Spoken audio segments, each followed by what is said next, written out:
kanya. Hirati ng apoy. Ganyan na ang suot mo. Dahil nasa akin. Hindi! Totoo ba?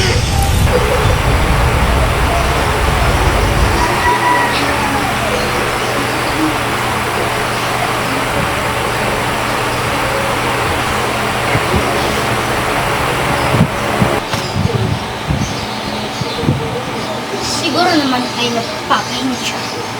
Tignan natin sa silid niya. Nandito na siya. Bukas niya. Nilagyan niya ng pananggalan ng kanyang silid. Hindi mapupok-tupo.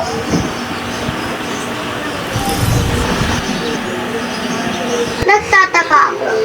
Parang kinuha ni Perena ang hirati ng apoy. Lalo na, nakaiulga na ito.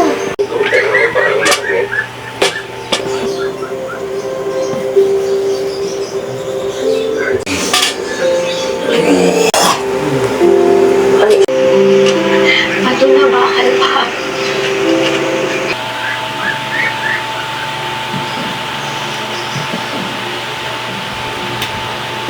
Bakit hawak mo sa data ng anak ni Olga?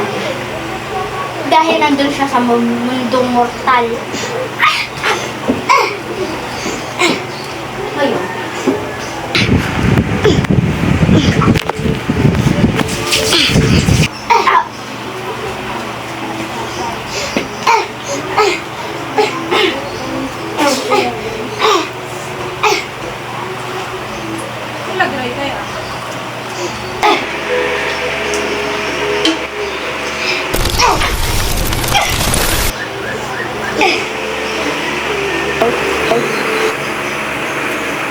Ngayon, akin na ang isang perate na apoy. Hindi!